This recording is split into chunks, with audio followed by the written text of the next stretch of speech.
first call as lead paramedic. Yeah, it was pretty bad.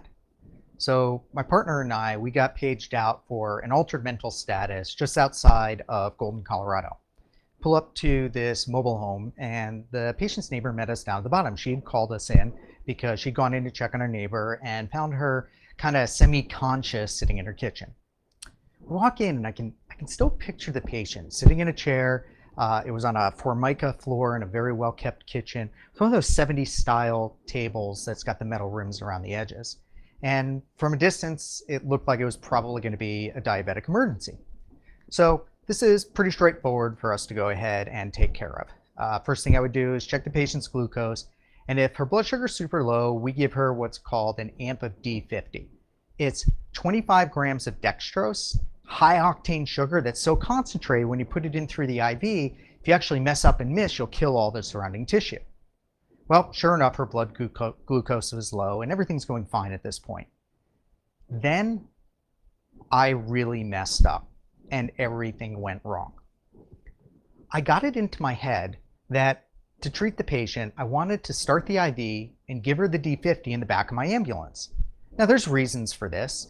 That sugar is so pure, it's very fast acting, but it also wears off really quickly. So if the patient doesn't manage their sugar for the longer term, they can end up right back where they started.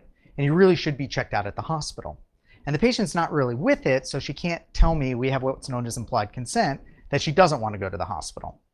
But if you've ever had low blood sugar, you know how angry you get. And so I told my partner, let's get her out, let's get her in the back of the ambulance, I'll take care of her. And she started fighting. And the neighbor is wondering why we're dragging this poor woman out of her house, bringing her into the back of the ambulance. And it was ugly. And I still remember us just kind of pulling her down the stairs and my partner looking at me like I was crazy. Because I was. Because maybe I could have given her the D50 in the house. Her neighbor is right there and made her a sandwich or given her a bowl of cereal and kept an eye on her. Instead, I made that decision for the patient. Put her in the back of my ambulance, started the IV, she wakes up and she is even angrier, albeit fighting us a little bit less. The reality is I did not manage that call well. That partner never wanted to work for me again, and it actually caused me problems in that job in the longer term. It took me about a year or two before I think I became a competent paramedic. I went out to the East Coast, I worked some high volume places like the Jersey City Medical Center, before coming back to Colorado, doing a little more work, and then eventually going back to college. And when I went back to college, I dropped down after my paramedic expired to EMT, and got a part-time job as a PC technician because it was just really too hard to work as a paramedic while going to school at the same time. But over those years, I stayed active in emergency services. I did about 5 years of volunteer firefighting, 12 years with Rocky Mountain Rescue Group, 5 years on the Copper Mountain Ski Patrol, now 20 years as a federal disaster responder. And for a couple of years, I've been a member of Team Rubicon and actually deployed with them recently up to the Navajo Nation. Also got my paramedic back about 2 years ago. So over this time period, I built up my IT career as well, eventually starting Securosis and the cloud security company DisruptOps. And I realized as I've lived these parallel lives, 1 foot in emergency services, 1 foot in cybersecurity, that the lessons I was learning from each profession were helping me in the other profession. And to be honest, I think I got more out of emergency services than I've gotten out of the security industry improving my job as a paramedic. And it's because there's a lot of similarities between the two. I mean, first of all, they're both very young professions. But when I first started getting interested in emergency services, I was just a little kid. And I was watching this show, Emergency, with Johnny and Roy. And it turns out that was kind of the start of paramedics in the US back in the early 1970s. That TV show was actually about an experimental program in Los Angeles, and that wasn't even covering the entire city. And if you tried to call 911 after watching that show, the odds were nobody's going to answer, even after the show went off the air in 1979. So I became a paramedic about 20 years after the profession started. When I started in security around the year 2000, we were still in our infancy as a profession as well. And we had really only been around for 10, 15, maybe 20 years if you count some of the government aspects of it. But that's just the start of these parallels. Not only are both industries relatively new and security newer than emergency medicine, we both have our roots in the government and military. Ambulances started over in the military and the battlefield, where a lot of what we have taken from IT security actually started with government and government computing systems because they're the first ones that had the money for computers. Both professions also have their feet in two different worlds. As a paramedic, I split the difference between the fire and rescue world and the continuity of care and the medical world within hospitals. And they're very, very different. And that's really similar to how in security, we have the requirements to be able to talk to and work with the business, but we also have the very technical aspects of our job, particularly those of us that are dealing with things like on the incident response side. And both jobs are highly technical. Be it the years it takes, the many months to years to learn how to read an EKG, it's very similar to looking at packet captures or writing code. And across both professions, we deal with incidents as well as longer term issues. Although to be honest, as a paramedic, I deal more with the short term incidents. But again, in both, there's the how do I solve this problem today to what are the larger issues that I have to look at to protect my organization or as a medic to protect my community. But there's downsides to these similarities. The biggest being around mental health and burnout. We have huge problems in both fields with burnout and with mental health. And I think it's worse in emergency services, but we have a growing recognition of burnout issues in information security. I think the reason these two fields are so similar is we share one really core aspect. The job is never done. We are always pushing the rock uphill.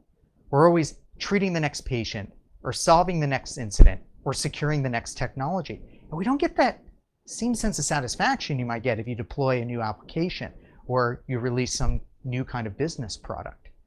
And whatever our plans are in either field, we never know when the meteorite's going to come in and blow them apart. We don't really have full control over our environment. We're dealing with a certain level of chaos, and that takes a certain kind of a personality. And so as I've lived both of these lives and learned the lessons across both of these communities, I think not only can we learn from each other, but I do think emergency services is a little further ahead.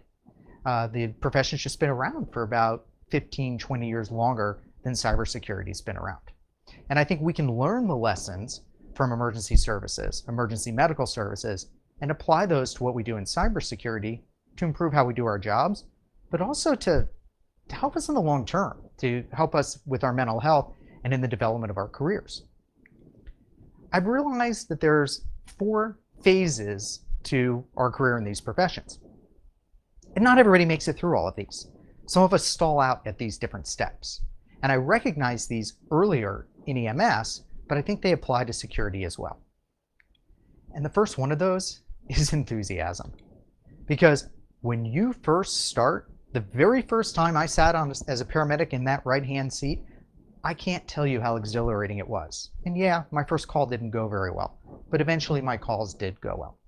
By the way, it's really important to my kids that I tell all of you that that's our cat. His name is Goose. He's very cute. And yes, he does wear a harness. When you first start, we're really enthusiastic because we get to do incredible things. As in EMS, and particularly after I got my paramedic, I got to fly around in helicopters and drive around with lights and sirens and sit in the back of that fire truck for the first time with the air pack and the bunker gear on. I mean, this is every kid's little dream, or many kids' dreams. When we first get into cybersecurity, we have a real similar issue. We have real similar advantages. We're dealing with aspects of technology that others don't get to see or play with, be it hacking tools and packet captures and seeing everything that's going on in our organizations. So we're really enthusiastic. We're very eager to learn, and we really want to use these new skills. I mean, when I got out of paramedic school, I couldn't wait to intubate and start IVs. And when we come out of security training, you can't wait to use those latest tools and to run a penetration test against your organization. We're also really flexible in this phase. Our minds aren't really locked into any particular way of doing things. We're still looking for role models. We're still figuring out, how the profession works and how the job works, which means we tend to be inexperienced because we're new, very task focused, very skills focused. So what are some of the challenges that we face during this time? And one of the biggest ones is the skills without context. It's I want to use the new toys. I want to use the new skills. I want to intubate a patient while I'm wearing full hazmat gear. And that's great. Never done that on a real patient in my career, although some of those skills are actually helping now during the COVID era. But it's the understanding when to use these tools we don't really yet. And we tend to over-treat and we tend to overuse our tools and tend to over-rely on our technologies versus seeing that larger context. Another really dangerous problem is picking the wrong role models. People who are burnt out and cynical, they have a particular magnetism to them. They come across as the old crusty, seen it all, done it all. They are the Han Solo characters that we try to emulate. But the problem is they're not going to be good role models. They tend to think rigidly. They have kind of turned their brains off to learning. They're in this survival mindset. And so we have to be very cautious who we pick for those role models. And so to get through these challenges, I think there's some things we can do that will not only help us through this enthusiasm phase to move on with our careers, but actually are building the foundation for the rest of our time in the profession.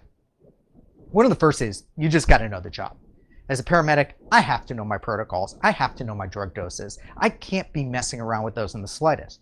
I may not always know the context. I may go down the wrong protocol. I may mess up an assessment. But if I fundamentally don't know those, it's a problem. And in security, particularly for those of us on the incident response side, it's really important. Know our playbooks, know our runbooks, know our standards, know our technologies. You just have to know those. That's level one for being able to move forward as a professional.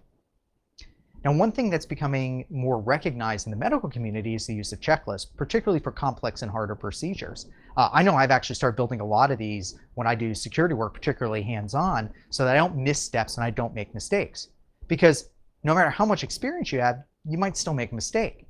This is a checklist built by a physician who's one of the probably the best in the country at managing airways. As for rapid sequence intubation, it's where we sedate and then we paralyze a patient. Something paramedics do, it's something physicians do. And think about it, they can't breathe anymore. So if I don't have every piece of equipment I need and through 2 or 3 layers of backup equipment that I might need, if I screw up, I can easily kill that patient. And checklists are the kind of thing you don't just use in the beginning of your career, you can use them throughout your career. Just go ask the next pilot next time you get on an airplane, if we ever get on airplanes again. Now there's another skill that you want to try to start developing at this phase, which is harder. That's the idea of zooming out. It's, can I take a step back and look at the bigger picture? It's what I didn't do when I dragged that poor woman out of her house. I was on a mountain rescue call once. It was kind of a sketchy, on-edge weather sort of day, and the call came in the afternoon for some people shouting for help somewhere up in the mountains. I mean, deep in the mountains just west of Boulder, Colorado. And nobody saw anybody hurt. They just heard the shouts for help. So a bunch of us went out, and me and another gentleman were partnered up, and we went out. We were the second and third people out the door with some medical equipment and clothes. We're thinking we're out for a nice hike. You get these calls all the time. There's no one there. Well, somebody ahead of us called out on the radio. They found 2 patients. We got there pretty quickly, and I had to do the medical assessment. My first patient had an injured ankle. Second patient, 2 injured ankles, and had smashed his chest. These guys were trying to slide down a permanent snowfield, lost control, and smashed into the rocks at the bottom. And the second patient, he was pretty banged up, and he was having trouble breathing. I looked up at the sky, and there's bad weather coming in, and we're losing light.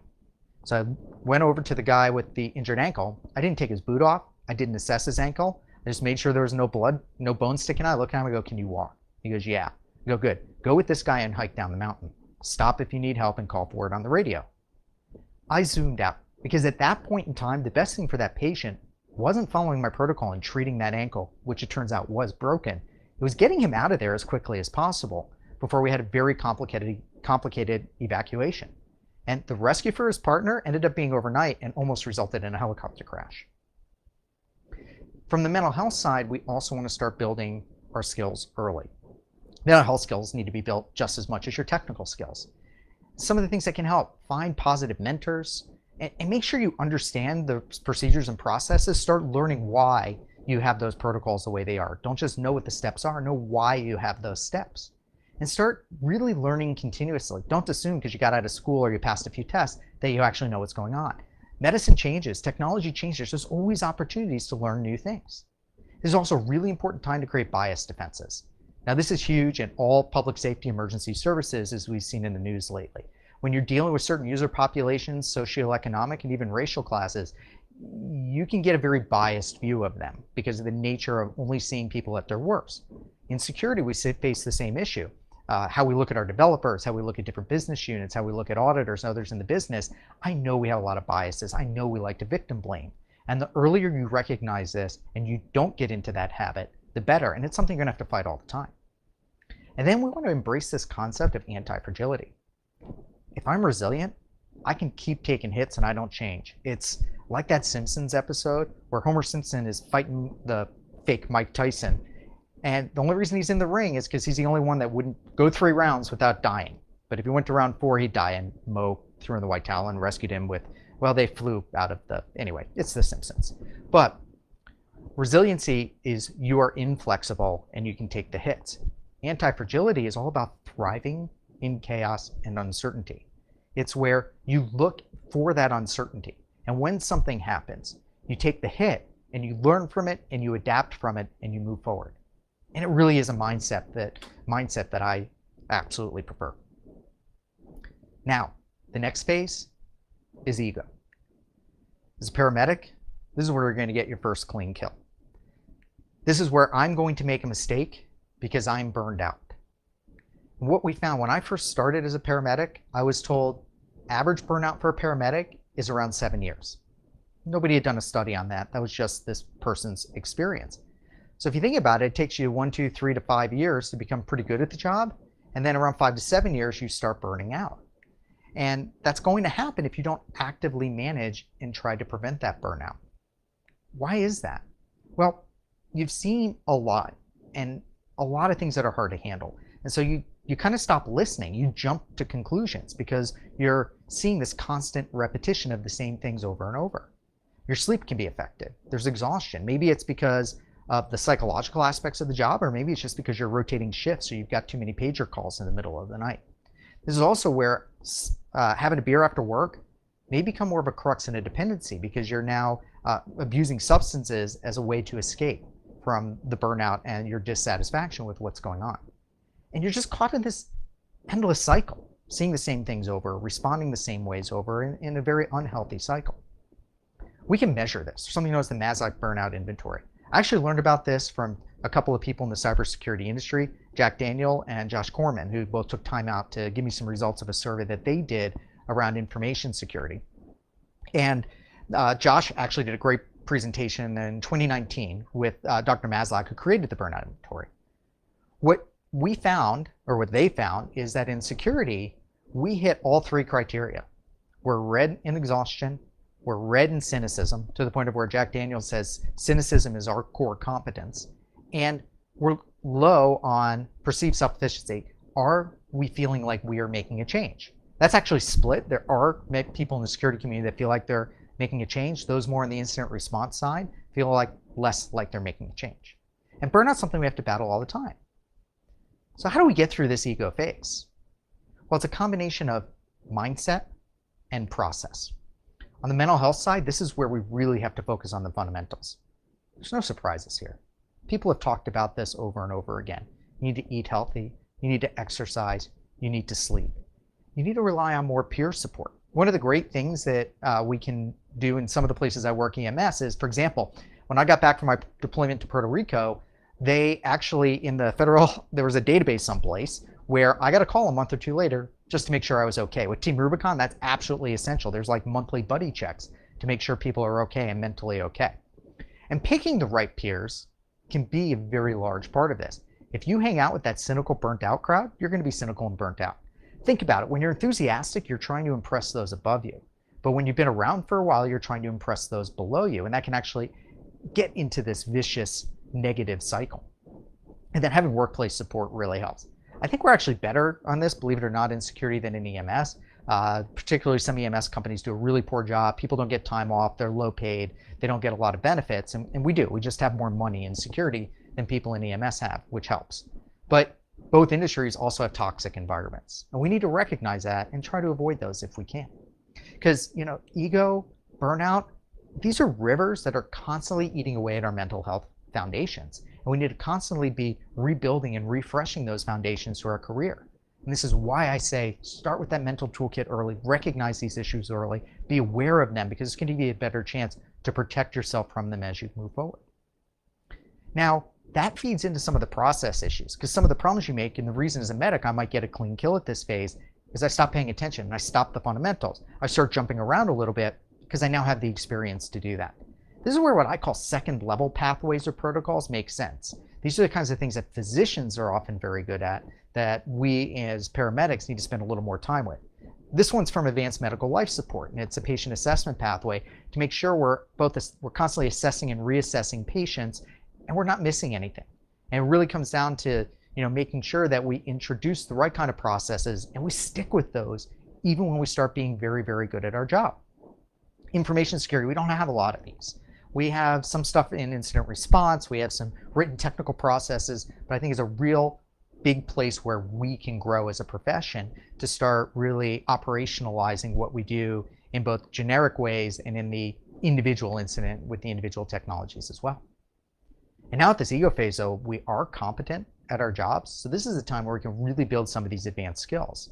I talked about zooming out, keeping a flexible mind, continuous learning, doing drills and exercises. This was a great one we did with the federal government. It was a top off, they called it, where we did a simulated weapon of mass destruction. It actually involved an attack in multiple states throughout the US. So I got flown up to Seattle, and you can see that I'm in the decontamination tent in our full hazmat gear, taking a picture of the bus that they fake exploded and threw onto its side as we're treating hundreds of fake patients. Those are the kinds of things that really make a difference, just drilling in and challenging us mentally to keep us on our toes.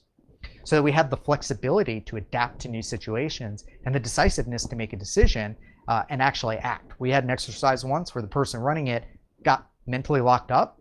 Things didn't go the way she expected. She didn't have that mental flexibility. As a result, she didn't act, and that whole exercise fell apart. Thankfully, it was an exercise and not a real situation, but I think we all know that it happens in real life as well. The ego phase, some people skip it, and some people never leave it. This is that really tough area, and it's the most, I think, personally challenging phase to go into, because your ego gets pretty strong because you know what you're doing, but you are also fighting those burnout and those mental health issues, and it can really be a bad combination. And it really comes down to your choice. Do you want to move forward, or do you want to stay locked into that negative cycle? Because the next phase has its own challenges, and that's empathy. This is where you start seeing people as human beings again, not as patients with vital signs. One of the first times this really hit me was when I responded to Hurricane Katrina. And we actually ended up in Houston, where we started off by triaging 900 patients in 3 hours, and then we were helping provide medical care in the stadium where all these evacuees who'd come out of New Orleans had gone to. And when I'm dealing with 900 patients in a matter of hours, and I have to do assessment after assessment after assessment, it's important to remember that for almost every one of them, that was possibly the worst day of their lives, that they were experiencing absolutely horrible things. And really, I'm not going to be providing much medical care, and most of them didn't need any medical care. But what I could bring in is empathy and kindness, make them feel like human beings as they're being shuttled around and treated like meat on these buses, making just that small difference in someone's day. And when you start earlier in your career, you don't feel personally rewarded by making those kinds of small differences. But I really think that that's what separates the true experts in our field from people who are kind of younger and earlier in their career. And it's tough because you have to learn how to empathize without sympathizing too much. What's the difference? Well, when I deployed down to Puerto Rico, things had been torn apart, and we ended up in a series of our disaster response tents in the parking lot of a hospital. We were functioning as an ICU. We had a patient come in with diabetic ketoacidosis, DKA, which is high blood sugar, versus the patient I talked about earlier with low blood sugar. And this woman, she was actually from Florida. She lived now in Puerto Rico, but she was originally from Florida. Of course, Florida. We'll get there. No offense to our watchers from Florida. But she came in with the high glucose, and she knew she was in a hospital, and she quickly became drug seeking. And she wasn't very kind to us as the staff, even though we were trying to treat her with dignity and respect, because however horrible it is and her drug conditions and everything else, she still had probably lost her home like most of the other people they were dealing with, and there was certainly no electricity or clean water around. Well, at one point, the flight nurse and I, who were treating her, talked to the physician assistant who was responsible for her overall care, and he said, just give her the meds. And we're like, she's drug seeking. You don't give a drug seeking patient opioids. And he goes, look guys, we're not changing her life today. We're not going to change her life decisions today. We need to treat her, get her out of our room, open up that bed for somebody else. And us withholding that drug isn't going to make that situation any better. And so we did. And I learned that day to be able to empathize and treat her like a human being without once justifying her poor decisions. And this was hard because I was starting to suffer from compassion fatigue.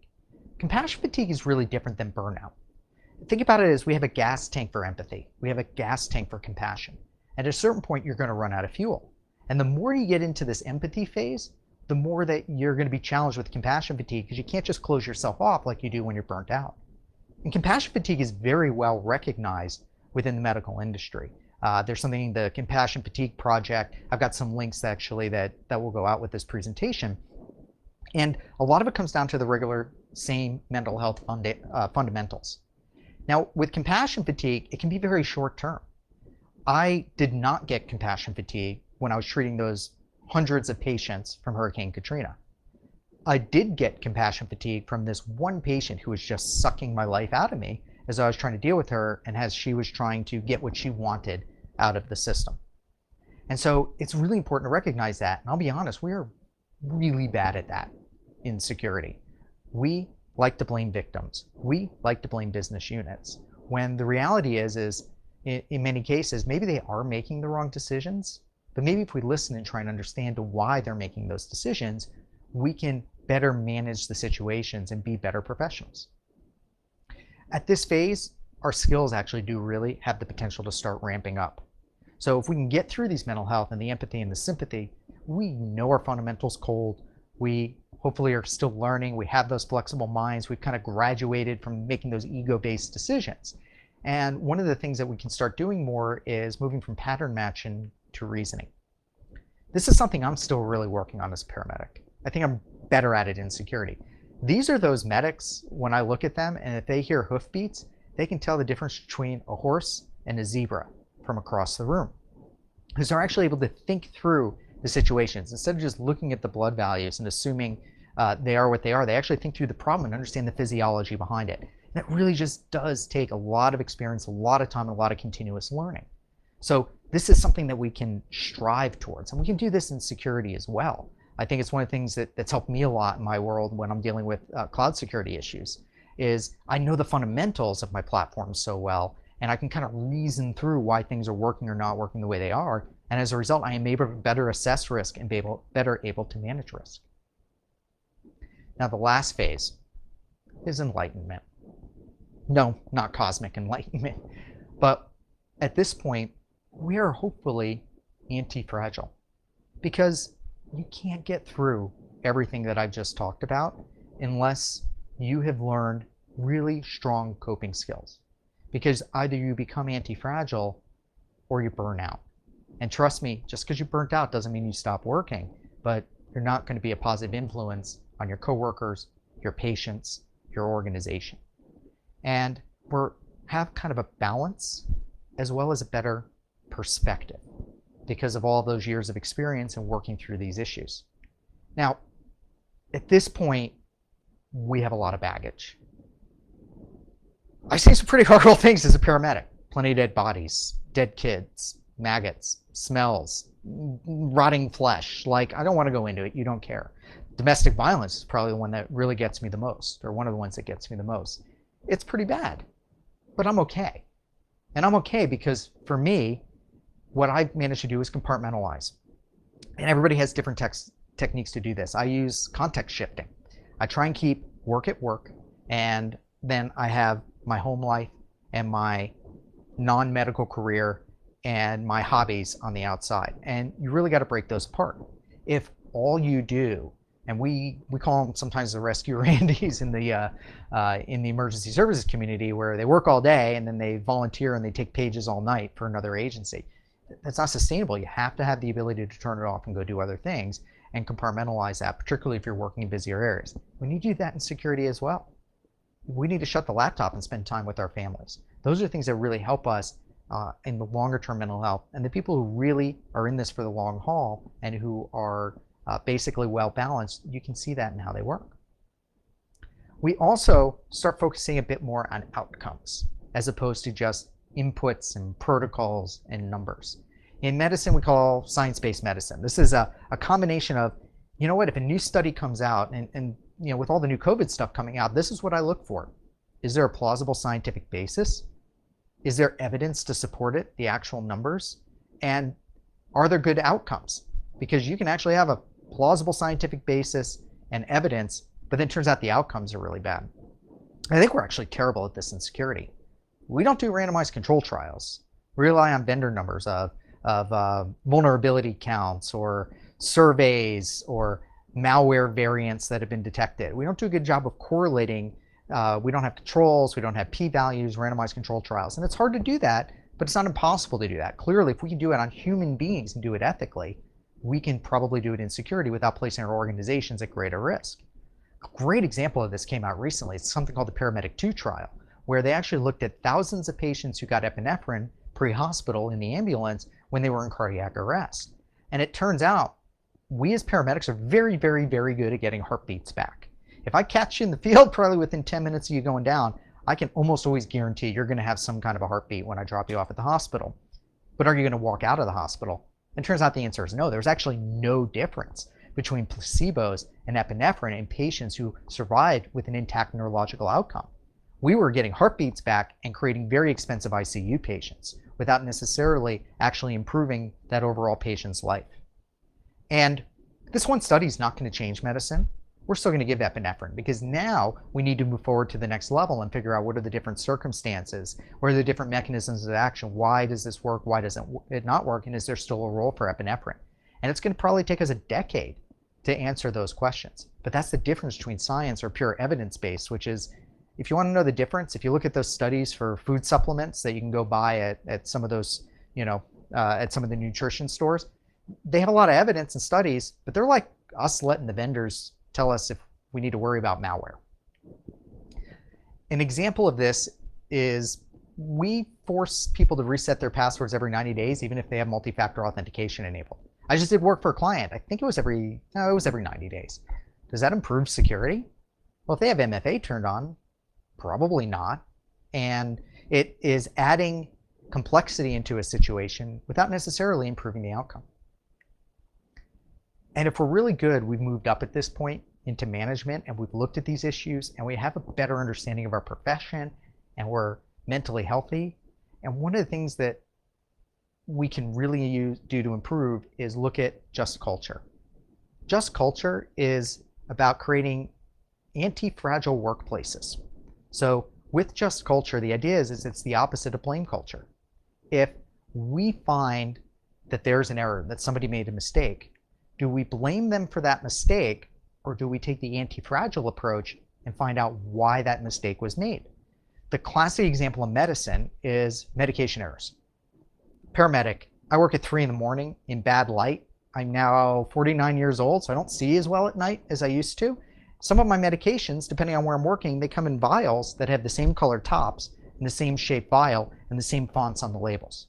It's very easy for me to potentially make a mistake. And if I did make a mistake, in a blame culture environment, I'd get yelled at for not checking the medication, for not making sure that I was giving the right patient the right medication at the right time.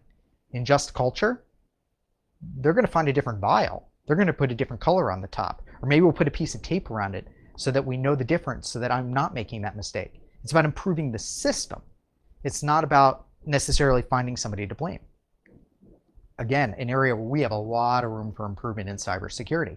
If you use the word shadow IT, you don't have a just culture. You're blaming users for using technologies that they think they need to get their job done. Well, why are they going around? In some cases, it could still be recklessness. It could still be negligence. But in other cases, maybe we're just not giving them the right tools or we're not understanding their needs. Enthusiasm, ego, empathy, and enlightenment. We don't all go through these phases. And we don't all go through them in the same time frame. It's just a way of thinking about it. Myself, I don't think I'm in enlightenment in emergency medicine yet. I think that moving to a part-time paramedic has inhibited my ability. There's things I still don't have fully internalized that I would like to in terms of my practice. But I think I've nailed the empathy. Recently, I was up in the Navajo Nation helping with the COVID response. I was out there with Team Rubicon, which is an amazing organization. And we had one patient that came in every night, alcoholic. The police were dropping him off because they were just finding him on the street, wanting to get him out of the way, or he'd wander in because he wanted a place to sleep. And this guy's brain was fried. But he was a nice person. And I would not have treated him as a human being earlier in my career. I didn't have the right role models for it. I didn't even think about it. It was just another drunk getting in my way. But I tried my best to treat him with empathy and compassion. And so did the rest of that emergency department, to the point where people brought in clothes. And then one night, myself and the EMT that I was working with, we actually stripped him down and we cleaned him off with wipes. This is not in any paramedic or nurse's protocols unless somebody's in the hospital for days or weeks. We cleaned the guy down. I even trimmed his fungus-ridden toenails. Because the thing is we weren't going to make him not an alcoholic. We were not going to be able to change his long-term life decisions. I was not going to justify any of those decisions. But he was a human being who was having a really bad time. And the best part of that was I got to do it with this EMT. And maybe, hopefully, I was serving a bit as a mentor. Because if you make it this far into your career, I think we have an obligation to be that positive role model, to help others throughout their careers. Mentoring is one of the best ways to do that. Thank you for your time. That's all I have. But I do want to close on one last note. We are in the midst of, for me, what I was trained in as the worst possible case scenario.